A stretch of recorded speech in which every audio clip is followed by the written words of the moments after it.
উনি কর্মসংস্থানের জন্য ড্রাগন সোয়েটার সৃষ্টি করেছেন, উনি কর্মসংস্থানের জন্য রূপালী ইন্স্যুরেন্স সৃষ্টি করেছেন।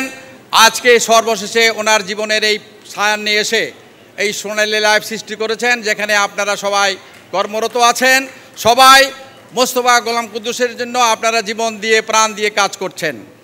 আমি আপনাদের সবাইকে এই কথাটুকুই বলবো, জনাব মোস্তফা গোলাম কুদ্দুস তার কর্মক্ষেত্রের কখনো উনি ব্যর্থ হন নাই। উনি সফলতার স্বাক্ষর প্রত্যেকটি ক্ষেত্রেই রেখেছেন।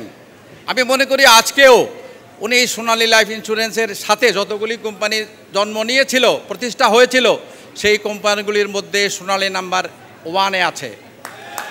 সোনালী নাম্বার 1-এ আছে। এই 1-এ থাকার পিছনে আজকের এই কর্মরত লিডার্সরা, আরও যারা এখানে আসেন নাই, তারা সবাই মিলে একসাথে কাজ করেছেন বলেই এই সাফল্য অর্জন করা সম্ভব হয়েছে। আমি এখানে অনেক লম্বা কথা বলবো না। আমার পরে আপনাদের কাঙ্ক্ষিত লোক, যাকে যে মানুষটিকে আপনারা অনেক ভালোবাসেন, অনেক পছন্দ করেন, সেই লড়াকু মানুষটি আপনাদের সাথে কথা বলবেন। আমি শুধু একটা কথাই বলবো, আমরা দুর্বিপাকের দেশ। নিশ্চয়ই আমরা উরির চরের ঘূর্ণিঝড় দেখেছি, নিশ্চয়ই আমরা বন্যা দেখেছি।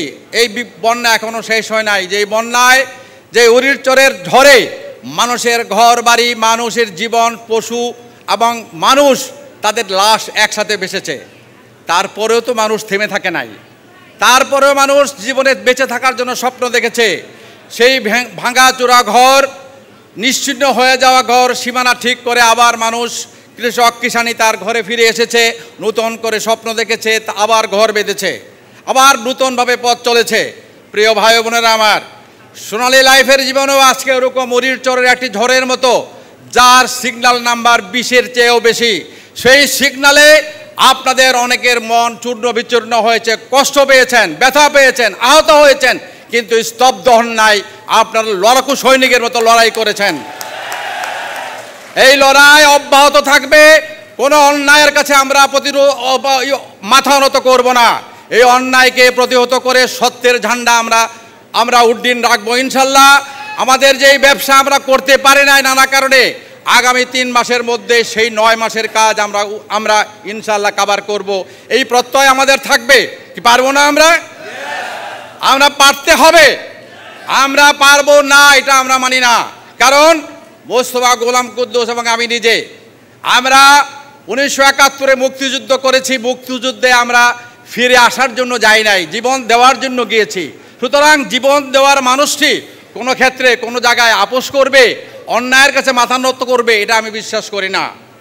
আমরা আপনাদের সাথে আছি, আপনাদের সাথে ছিলাম, আপনাদের সাথে সব সময় থাকব। কারণ আপনারা প্রত্যেকটি পদে, প্রত্যেকটি পদক্ষেপে, ভালো এবং মন্দে আমাদের সাথে আছেন, আমাদের সাথে ছিলেন, আমাদের সাথে থাকবেন, এটাই আমাদের প্রত্যাশা। প্রিয় ভাই বোনেরা আমার, আমি আর কথা বাড়াবো না। একটা মানুষের জীবনে সুস্থতা এবং অসুস্থতা, এই দুইটা যদি না থাকে, না আসে জীবনে কখনো, তাহলে মানুষ কিন্তু সুস্থতা কত বড় আল্লাহর নেয়ামত, সেটা কিন্তু মানুষ বুঝতেই পারে না। তাই আজকে আমাদের যেটুকুই কষ্ট হয়েছে, যতটুকুই আমরা অসুস্থ হয়েছি, আমরা আস্তে আস্তে ধীরে ধীরে সুস্থ হয়ে যাচ্ছি। আমাদের ব্যবসা আবার শুরু হয়েছে। আমরা ভালোভাবে কাজ করব। আমাদের লক্ষ্য পূরণে আমরা অবিচল থাকব, ঐক্যবদ্ধ থাকব।